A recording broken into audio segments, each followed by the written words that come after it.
The boxers have been given their instructions. The seconds are out. The crowd is ready for another edition of Shoulder Roll Virtual Boxing with your presenter, the boxing historian, Greg Rashid.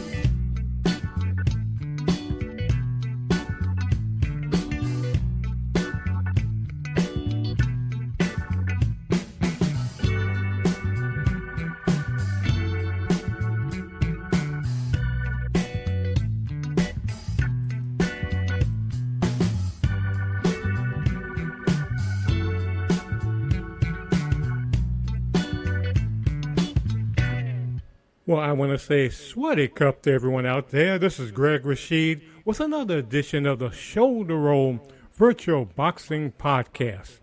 Heard by many folks at their convenience on various platforms on the internet, but a lot of folks listen every Sunday afternoon at 3 p.m. Mountain Time in Colorado on KUHSdenver.com, created by the one and only Henry Archuleta. But wherever you listen to the program, hope you enjoyed it. We have so many people that love this program. So happy that you've taken the time to tune in. And I got to apologize because I may be going in and out during this program because I'm trying to look at the Terrence Crawford versus Israeli Madrimov fight that's going on right now as we speak. And this being, at least in Thailand, this is Sunday morning, August the 4th, and where you are, it's August the 3rd, Saturday night, so you're checking out the fight. But anyway, trying to look at it, but also I want to get this program going so you can hear what's going on. And we're just going to get into what has happened previously in the other fights prior to the Crawford or Madrimov fight. And we have today Edie. She's going to tell you some of the highlights of what happened in the fight between Big Baby, the second Big Baby, Gerald Anderson, and Martin Bocelli. So let's hear that on the Shoulder Roll Virtual Boxing Podcast. Martin Bocelli handed celebrated prospect Jared Big Baby Anderson his first loss, scoring 3 knockdowns en route to a 5th-round TKO win. Anderson went down in the first round and then twice in the 5th before referee Gerry Cooney stepped in to stop the bout with Anderson under another heavy attack. Bocelli had a clear game plan from the start, which was absorbing shots and lining up return fire, and it worked well. Bocelli is a big, tough guy, and he seemed to ignore body shots from Anderson, while his big, cement head handled the shots upstairs. "I want to thank Big Baby for accepting a fight with me," a celebratory Bocelli said. "I'm the most avoided heavyweight in the world. I wish him good luck in the future. Don't give up, go back to the gym and work hard." For Bocelli, 32, it's a huge win for his career and puts him square in the conversation, as Anderson had been touted as America's best heavyweight to come along in years. Many saw this as a big step up for Big Baby, and it definitely was, with Anderson, 24, just failing a test, simple as that. "I made some of the same mistakes I've been making," Anderson admitted. "You win some, you lose some. Hats off to him. He did his thing. I lost, I go back to the gym." Anderson said he didn't listen to his corner, and also said that Bocelli did surprise him with how strong he was, but that he knows at his young age he will have time to get better. Yeah, for many folks, that was a shock, Bocelli beating Anderson. And I guess I'm one of those folks because I put on, a couple of weeks ago, I put a YouTube video on Gerald Anderson, touting him as a future heavyweight title holder. And he still could be. I mean, as I always say on this program, one loss doesn't end your career. But a lot of these guys now, and women too, in boxing, they take one loss. They could have won 100 in a row and then lose one, and they take it like the end of the world. So I think Gerald, he'll come back. You know, it's got to tweak some things. But in the meantime, Martin Bocelli, he is someone, and I actually thought, even though I put that YouTube video up, that I thought Anderson would be next heavyweight champion in the future. Bocelli, I really thought, I looked at one of his fights, I said, you know, he's big, but he's just he looks ponderous on the one hand, but the other hand, he's got some fast hands. In fact, he reminds me in the sense of Big Bang Jang. And I could see those two hooking up. That would be a tremendous fight. Two big guys. Jang is, he'll be 41, and Bakali's 38, but I could see them hooking up. I could see that. That'd be a tremendous fight. Maybe the folks in Saudi Arabia will get that fight together, but that was a good one. If you haven't seen it, check it out. Check it out. It's upset for some folks, including myself on the one hand, but I kind of secretly knew that Bakali, based on what I saw in his other fight, will win this one. But now Edie's going to talk about another fight that happened in L.A. as we're speaking right now, and I'm talking about the other big baby, Jarrell Big Baby Miller versus Andy Ruiz Jr., and she'll give you the highlights of that fight on the Shoulder Roll Virtual Boxing Podcast. The fight between Andy Ruiz Jr. and Jarrell Big Baby Miller was scheduled for 12 rounds. The first round was a slow affair until the end, when each man began to fire in earnest at the other. Ruiz may have gotten the better of his man, but it was a close chapter nonetheless. Ruiz outlanded Miller in the second, but it was Miller who landed the cleanest shot, a right to Ruiz's head. With that in mind, Ruiz once again outpunched Miller in the third. Miller, however, did get to Ruiz's body during the round. Miller continued to work the body well in the fourth, but Ruiz was still able to put his hand speed and combinations to good use. Miller won the fifth, perhaps his first such win of the night. His body shots were clearly leaving an impact on Ruiz, and he even seemed to rattle Ruiz with a headshot at the bell. Miller continued to work on his man in the sixth. Ruiz was still firing punches, but he looked drained. Ruiz didn't perform badly in the seventh, but his punches had no juice, where Miller's did. Ruiz had a better eighth, but Miller came alive in the final seconds. Ruiz outlanded Miller in the ninth, but Miller landed well towards the round's end. Miller threw more in the 10th, and was likely able to take the round because of that fact. A shoeshine at the end of the 11th allowed Miller to seemingly take the round. Miller then went on to dominate the 12th and final round. The judges ruled the fight majority draw.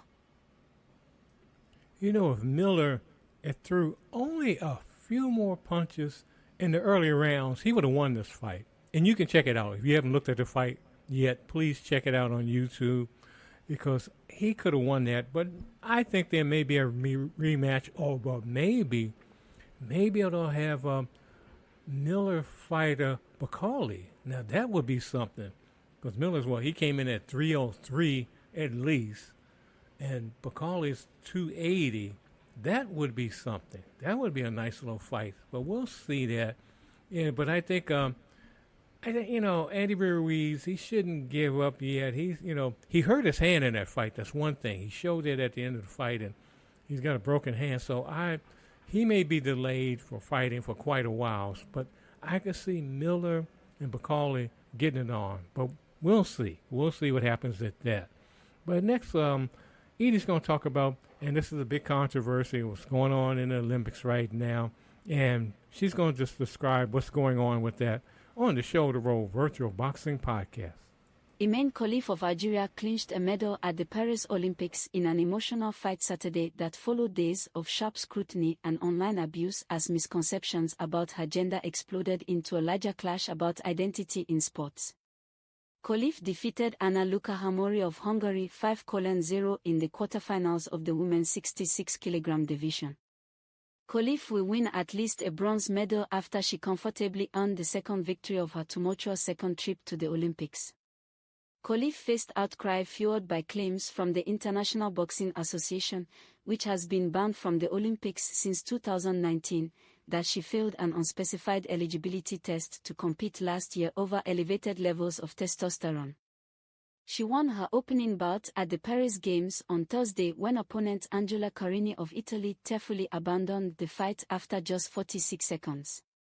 That unusual ending became a sharp wedge to drive into an already prominent divide over gender identity and regulations in sports, drawing comments from the likes of former U.S. President Donald Trump, Harry Potter, writer J.K. Rowling and others falsely claiming Khalif was a man or transgender.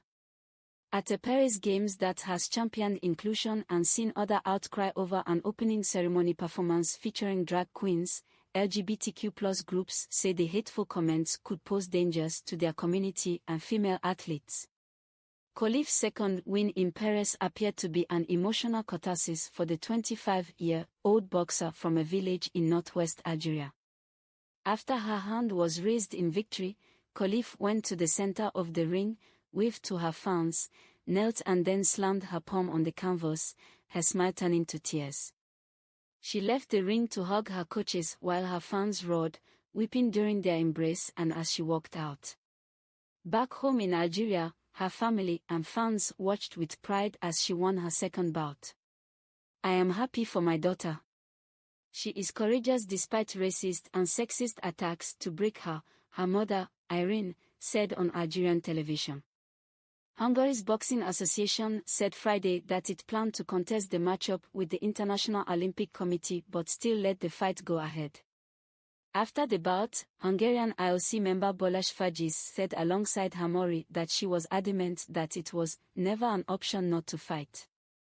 "I'm so proud of myself, because I had to fight, and I like to fight," said Hamori, who won 2 fights earlier in Paris.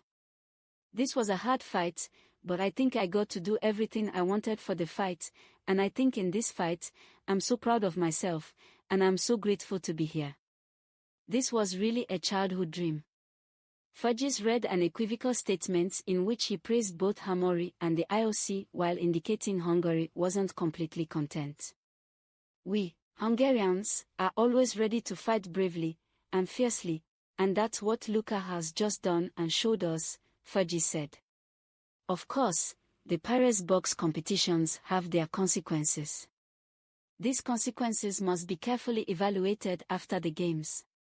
Khalif stopped briefly to speak to an Algerian television crew, then walked straight to the dressing room without stopping for dozens of waiting reporters. IOC President Thomas Bach earlier Saturday defended Khalif and fellow boxer Lin Yutin of Taiwan. Khalif and Lin were disqualified in the middle of last year's World Championships by the IBA, the former governing body of Olympic boxing, after what it claimed were failed eligibility tests. Khalif will next face Thailand's Janjum Suwarnaphin in the semi-final on August 6th. Boy, that's going to be something. And I mentioned a month ago, actually 2 months ago now, I was at the they had the boxing the trials here in Bangkok. And I saw Khalif, I saw some other folks who I looked at, and some of them I just were saying they're a little questionable, but Khalif is a woman. That is a woman. It's disgraceful what has gone on with her, and you got to keep in mind, people are forgetting one thing. She's from an Islamic country, Algeria. Algeria, they ban homosexuality, transgender, you name it. They're opposed to that. And so for them to have what was perceived as a transgender woman, a man, they wouldn't do that. That's all against their religion. And people are forgetting that. This would not go at all over there. So so people who are saying, this is a man, this is this and that, study first before you make accusations. Look into it. And I have to admit, when I first saw her in over here in Bangkok, and some of the other fighters, I had some questions, but I kept my mouth shut because you got to study. You got to see what's really going on, where these fighters are coming from, and it's something that a lot of people just jump to conclusions. Don't do that. Just wait. Just see and then draw your conclusions in. Like Jake Paul. Jake Paul had some nasty things to say about Khalif, but he admitted that he was wrong when he did a little research, and he apologized. So do that. Do that with these fighters. In fact, I had a little semi-argument this morning here in Thailand with my wife here in Bangkok when she found out that Khalif was going to fight a Thai, as we just said, and as Edie just said. And, over here, the whole lady boy culture and all, there are Thais that are really upset about this, and it's going to be very interesting. And my wife and I are going to be glued to our seat watching this fight. And I'm not going. I want to see the Thai fighter win. There's one Thai woman who lost already early on, Basan, who I saw here fight, and she looked good over here in Bangkok, but in Paris she didn't look good, and she lost. But that will be interesting. The Thai fighter going against Khalif. We shall see what happens if that. But you do your research in anything before you jump to conclusions. But we're getting ready for our main event. But I want to say, as I always do, I want to thank those who have become Patreon members. I've got up to 3 now, but I got to always thank our Red Sox fan, because he's the first one to become a Patreon member. He has a great YouTube site, really good guy, does boxing, a little bit of everything, football, you name it, on his site. But check him out, our Red Sox fan. He has a great site there. Check him out. But, you can become a Patreon, too. You can become one today, just like our Red Sox fan. Just go to patreon.com. Look for Ringside Fantasy Fights and News. Ringside Fantasy Fights and News, because that's the YouTube channel. And become a Patreon. $1 a month, whatever you can do. Really helps. Helps get us a new microphone, just some more equipment, just to improve the quality of the broadcast. Because there are so many folks that listen to this program all over the world, really appreciate that.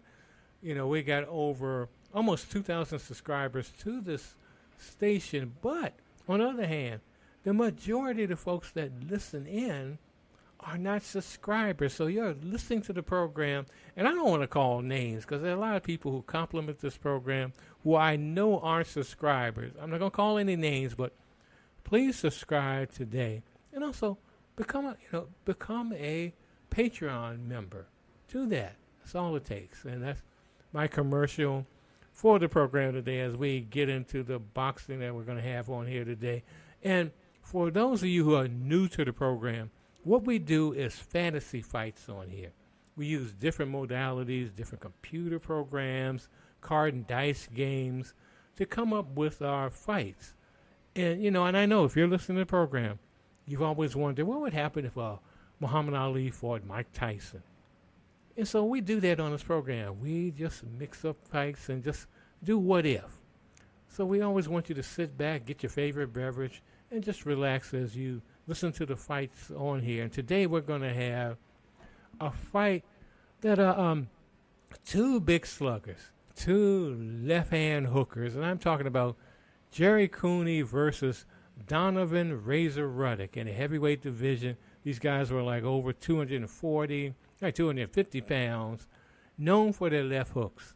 And Ruddock was known in particular for his combination left hook and left uppercut, which he called his smash. So we'll see if he does it on this program. And today, I usually have on here Knockout Nigel, but Knockout, if you've been listening to programs, he got in a little trouble last week when he drank some Willie Nelson bubbly and ended up stripping in the ring. So he has been banned from the U.S. right now, and he's trying to get his visa back. But we have his cousin, Percy, on here. Percy Punchline Pendleton, and he'll be broadcasting the fights. I hope you like Percy. But just sit back, relax, and enjoy the fights. And you'll hear Percy mentioning points and all, just to get an idea of the impact of the punches, the points. So if he says 1 point, that means that's a solid punch. But a 5-point punch, that's a knockout. That's a knockout one. So let's relax. Listen to the program we're using today. Legends of Boxing 2, their PC program. Great program created by Gary Brown, who will be on this show in 2 weeks. So check that out because he'll be talking about how he started the program and all that, how he created Legends of Boxing too. So check that out. But we're going to get to our fight right now. And this will be Percy Punchline Pendleton, your commentator today on the fight between Cooney and Ruddock. Sit back, relax, and enjoy the fight. The gloves are on and the lights are bright. Percy Punchline Pemberton here. Let's bring on the fight. What a glorious day to be outside and watch a fight, here from the BMO Stadium in Los Angeles. I have already put on my sunscreen, but unlike my cousin, Knockout Nigel, I will not strip down to my birthday suit. He was not a pretty sight. He became wardrobe malfunction gone mad on bubbly. So I will be my cousin's stand-in until he gets his visa back to commentate on boxing matches in the States. A man without a visa is like a bird without wings, grounded, but with a lot of interesting stories to tell. Be that as it may, today's match is between two heavyweight hookers, and I don't mean obese ladies of the evening. Left hook knockout artists, Gerry Cooney and Ruddock will do business today in the squared circle. Referee Tony Weeks has given the boxers their instructions. Now it is time to commence round 1. They confront each other in the ring center. Cooney connects with a 1-point left jab. Ruddock counters with a 1-point left hook. Cooney throws a 2-point left hook. Ruddock gives Cooney his own 2-point left hook. Cooney another 2-point left hook to the rib cage. That punch was no rib tickler. Ruddock lands a 1-point left jab and 1-point left uppercut. They have not moved from ring center. Cooney with a 1-point left hook, 1-point left jab and 2-point left hook. Ruddock doesn't flinch and lands a 2-point right hook off the bell. These blokes want to end this one early, judging from the intent of their shots. I will not try to sway your opinion on any judging of the round, but it looked even to me. Referee Weeks waves the boxers forward to begin round 2. This is real rock sock robot stuff as they stand toe to toe. Cooney lands a 1-point combination. Ruddock lands a 2-point right cross. Cooney lands a stinging 2-point left hook. Ruddock does not give ground and connects with a 2-point left uppercut and 2-point right cross. Cooney connects with a 2-point head and body combination and a left jab, for 1 point. Ruddock tries to separate Cooney's head from his body with his famous smash left hook for 2 points. Cooney with a 1 right left cross. Ruddock also has a 1-point left cross. Cooney connects with a 2-point left hook. A whizzing left hook from Ruddock barely misses. If that had connected, Cooney's head would have landed in the 4th row. It is amazing how neither fighter has missed or clinched so far. If you want to hear a defensive match between two strategists, this is not the place for it. If this was a football derby, it would be a clash between two bottom-tier teams fighting it out to avoid relegation. Round 3 begins like the other two, in the center of the ring. Ruddock lands a 2-point left uppercut. Cooney connects with a 1-point combination. Smash. There is the smash left uppercut from Ruddock for 5 points. Cooney is down. That uppercut may have been the showstopper. The referee is counting. Cooney struggles to his feet at the count of 5. His legs are weaving like he is on the deck of a cruise ship going through a hurricane. Weeks asks Cooney if can continue. He nods yes. Ruddock misses a wild left hook that makes him fall to the mat. Ruddock swung worse than Joey Gallo missing a Blake Snell fastball. Ruddock jumps up and scores with a 5-point left uppercut that knocks Cooney into the neutral corner. Ruddock moves in for the kill. A 2-point combination and a 1-point left jab causes Cooney to clinch. He is holding to Ruddock like he wants to dance a tango with him. Cooney finally lets go and lands a 1-point combination and 2-point left hook. Ruddock smiles at Cooney, then lands another 5-point left hook. Only the bell has saved Cooney for the time being. Cooney is staggering back to his corner. His corner is placing ice between his legs and screaming at him to wake up. On the other side of the ring, Ruddock is standing, smiling over at Cooney. Cooney moves slowly to ring center to begin round 4. Ruddock dips to his left and throws the smash left hook for 5 points.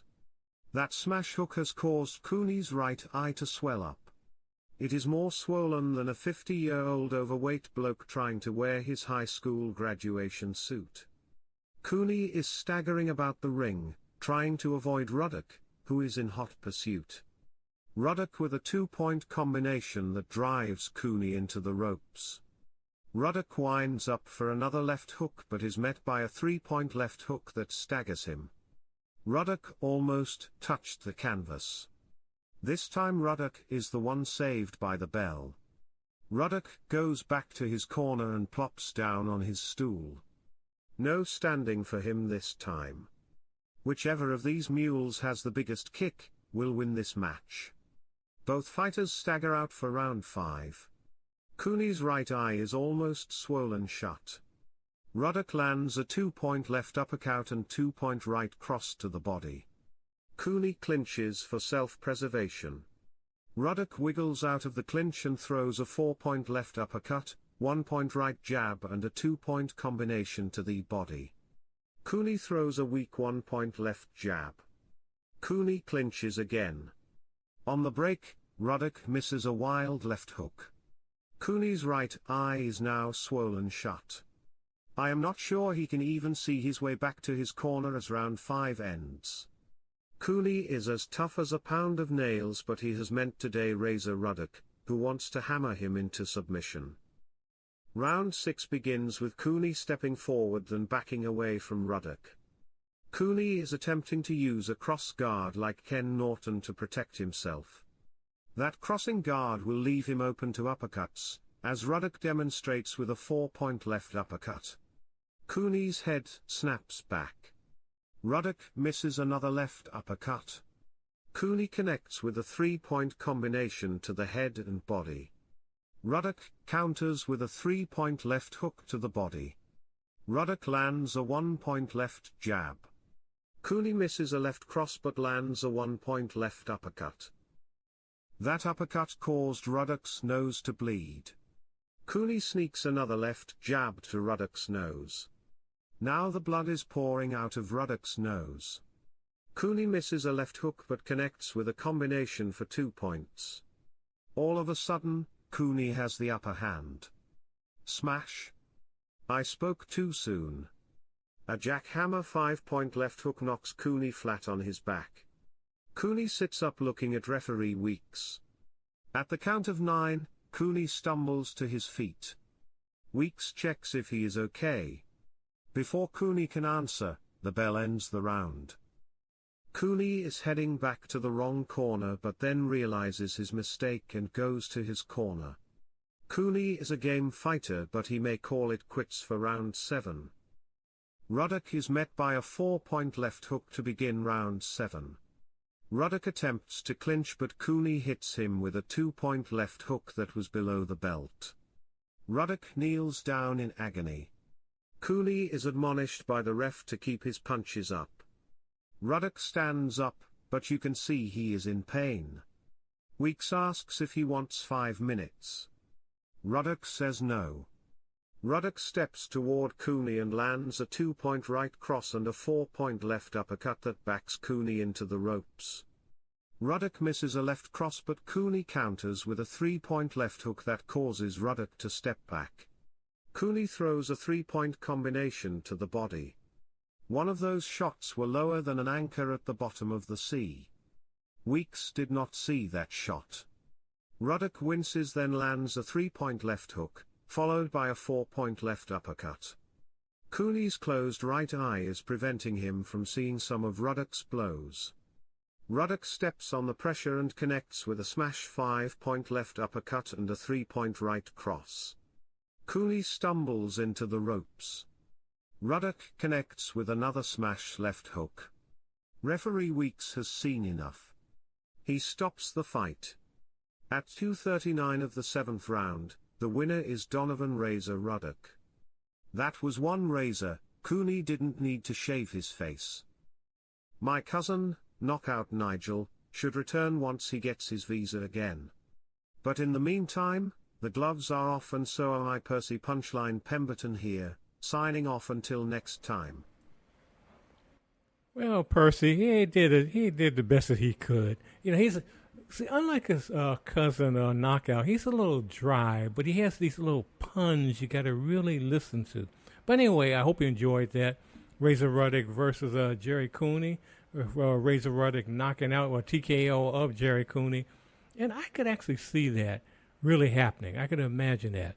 And I can imagine, Ruddock getting tired, Cooney gang, but not seeing, because Ruddock, he looked like he was in shape, but he always get a little tired midway in a fight. But he won that one.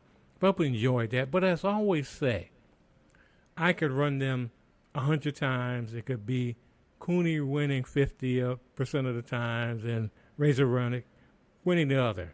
But, it's all fun here. That's what we have fun on here. On the Shoulder Roll Virtual Boxing Podcast, as I always say, this is a probably the only boxing variety show in the world, because we do music on here. We have interviews, like I said, Gary Brown, who created Legends of Boxing. He'll be on here next week to talk, in 2 weeks, to talk about his game. But we do music on here. And by the way, before I go any further, give you an update. Trying to watch the fight, try to do this show. At the end of the second round of the Crawford Madrimov fight, Crawford is like, to me, he looks like he's winning, but it's not. I mean, it's kind of close there, but we'll see. And I have to let you know this, too. The fight between Jose Valenzuela and Pitbull Cruz, it was a split decision won by Valenzuela. And they're talking about there may be a rematch, but Valenzuela actually dominated the fight. But you have to look at it. You judge for yourself when you see it online. You let me know. But, I'm going to be looking at, maybe I can give you, when I come back, give you an update of Crawford and Madrimov. But right now, we're going to get into a little music here. And I thought this would be appropriate. For all the controversy going on about who's a woman, who's a man, whatever, we're going to play right now Dyke and the Blazers, going back to the late 60s, early 70s. And this is going to do two cuts by Dyke and the Blazers. The first one being Let a Woman Be a Woman and then Let a Man Be a Man. Then we're going to do The Wrong House. So let's hear that on the Shoulder Roll Virtual Boxing Podcast.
Hey, fellas. Yeah, man. Y'all see anything wrong with Sally's Walk? No. All right, then. Tell me about it. Gotta let a woman be a woman. And let a man be a man. Gotta let a woman be a woman now. And let a man be a man. Listen. Get off my back. Leave me alone. Leave me alone. And that woman too. Talk about something, yeah.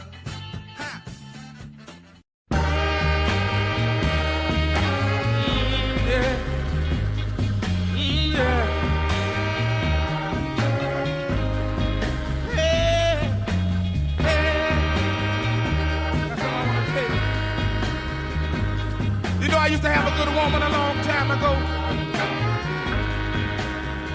She bought me shoes, shirt, suits, Cadillac car. She had a hard job, working 7 days a week. Finally one day she came in for work and she told me, she said, "Thank." I said, "What, baby?" She said, "Get out." I said, "What? You don't mean that?" Say, "Get out." Say, "You won't work. You won't try to find yourself a job."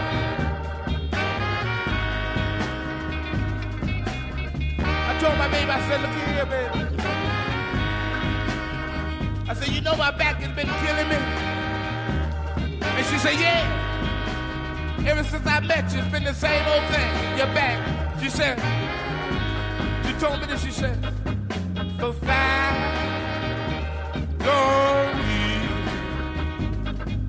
for 5 long years." So it's been the same old thing, your back, your back, your back, your back. So now I'm sick and tired of it. So now get up. I saw that my baby meant business. So I told my baby, I said, "Baby," I said, "I'll get myself a job. 7 days a week, yeah." She said, "All right, get yourself a job. Work 7 days a week so you can stay." 4 months went by. No job. 1 year went by. No job. Then she gave me that Saturday afternoon. She told me, she said, "Get out, get out, get out, get out." I saw that my baby meant business. So I grabbed my suitcase and I packed my one shirt and my one pair of pants. And with my suitcase under my arms, I started out the back door. And I walked on down on the corner, 24th and Broadway. Funky Broadway, that is. And I stopped right there. I said, "Dang, you a fool! Dang, you a fool, boy.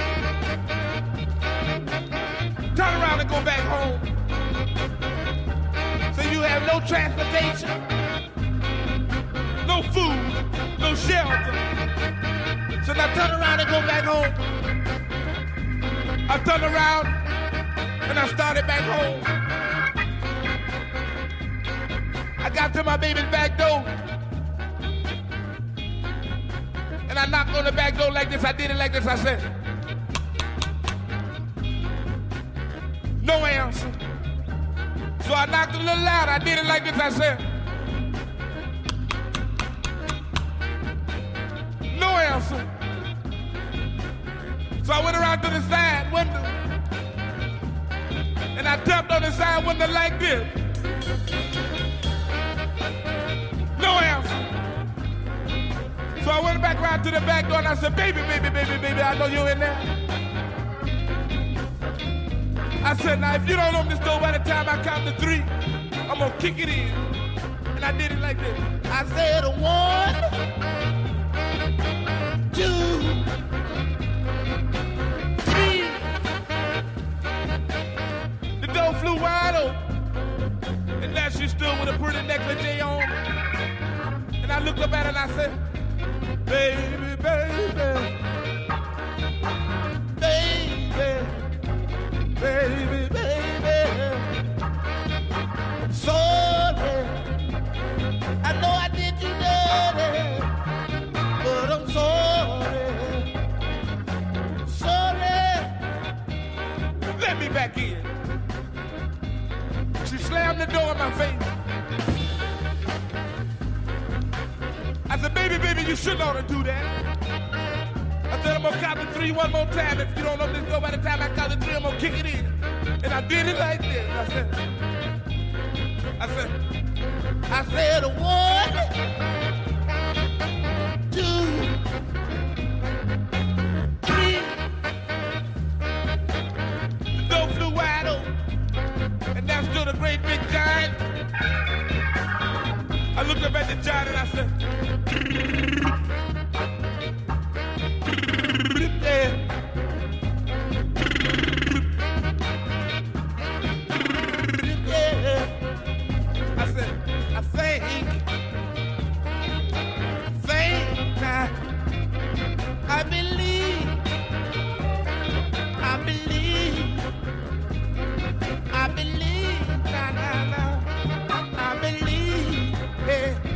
but I know you got the wrong house, baby. Yeah. But I know you got the wrong house, baby. But I believe you got the wrong house, baby. But I know you got the wrong house, baby.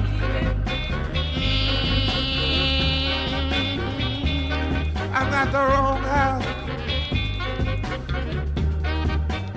I said, you ain't got the wrong house, come on in. I looked up at the big guy one more time and I said,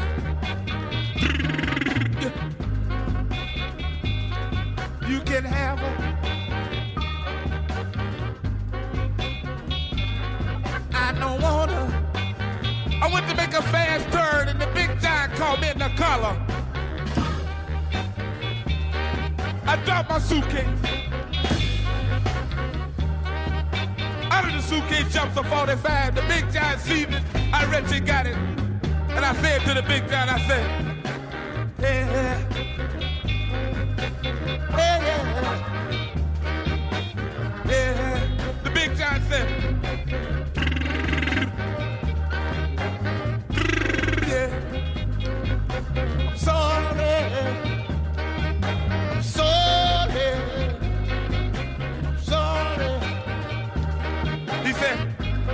He told me, he said, you can have her.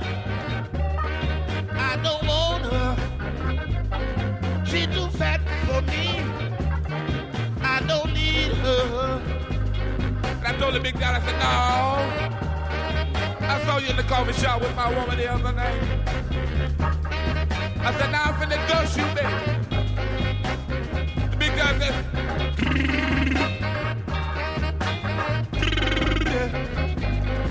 let me go. Let me go. I said, no. I saw you in the nightclub with my baby the other night, too. I said, now I'm gonna dance you. To my surprise, the 45 fell apart. With my suitcase under my arms, I looked up at the big giant and I said, thank you. But I know,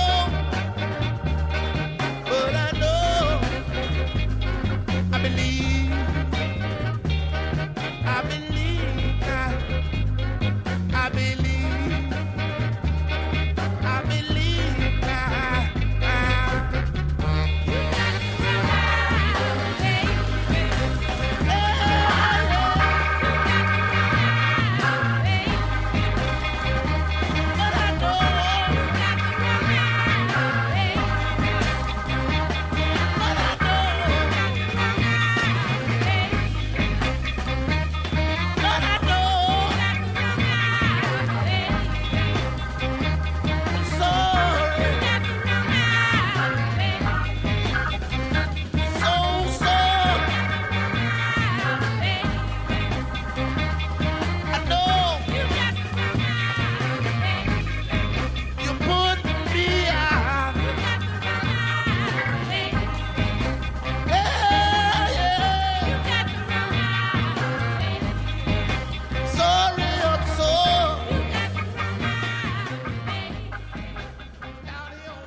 fantastic. That's right. It was fantastic. And that was a little bit of Dyke and the Blazers. That song was The Wrong House. And before that, we did Let a Woman Be a Woman and a Man Be a Man. And if you don't know anything about Dyke and the Blazers, check out his music. Yeah, he was he didn't, he was big for a moment, and from like 67 to 72, the classic hits. Funky Broadway was his big one. You probably know that one, but yeah, check his music out. But we're going to do a little more music here on the Shoulder Roll Virtual Boxing Podcast, our little variety show, and we're going to do Big Mama Thornton, Two from Her, starting with Laugh, Laugh, Laugh.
right. That's Big Mama Thornton on the harmonica, along with the Muddy Waters Blues Band, and that was Big Mama Shuffle. And before that, we did Big Mama Thornton, Laugh, Laugh, Laugh. And that's all you can do. Just try to have a good time. Just enjoy your life and just laugh, laugh, laugh. But be serious too. But also, life is very short. I always talk about that on the program. So just enjoy the moment, because we have fun on this program. By the way, let me give you an update real quickly. The Terrence Crawford, Madrimov fight is in the 8th round. Crawford is winning, but all I'll say is Madrimov is he's getting a little closer. He's getting close as far as the distance and all. And Crawford's face is swelling a little, but we'll see. Because I'm going to get ready to get off here now so I can see the rest of the fight. But I want to thank everyone that tuned in today. And please, become a Patreon, subscribe to the program, because we want to just keep this membership going all over the world. And I have to say that all over the world, because most of the folks that listen to this program are based not in the U.S., surprisingly, but a little bit of everywhere, from Africa, South America, Europe, just everywhere. But we just have a good time on here. But always remember, just to help someone along the way, do what you can. And when you wake up in the morning, wake up, get out of that bed, look in that mirror and say, I love myself. And just give yourself a big hug. And if you're sight impaired, get up, hug yourself, and say, I love myself. Because if you don't love yourself, you can't help anyone. You can't help yourself, first of all, because you don't love yourself. But do what you can to help wherever you are in this world, whatever type of community you're in, by bringing some positive energy to that area. Do what you can. Help a senior, help a young person, help someone who's handicapped, who's in need. Do what you can, and just to make the world a better place. We got so many problems, as you know, wars and rumors of wars, so do what you can to make it a better place on this sphere. But again, this is Greg Rashid. Go in love and go in peace. We'll see you next time on the Shoulder Roll Virtual Boxing Podcast. And remember, it is your program. So if you have a fight that you want me to put on here, feel free to, wherever you listen to the program, drop me a line. Drop me a line and just say, as so many people have done, and say, I want to see these guys fight. I want to see this. But we'll see you next time. Go in love, go in peace. Greg Rashid, Shoulder Roll Virtual Boxing Podcast. Thanks for tuning in. Please remember to like, comment, share and subscribe to this channel. Thanks and have a great day.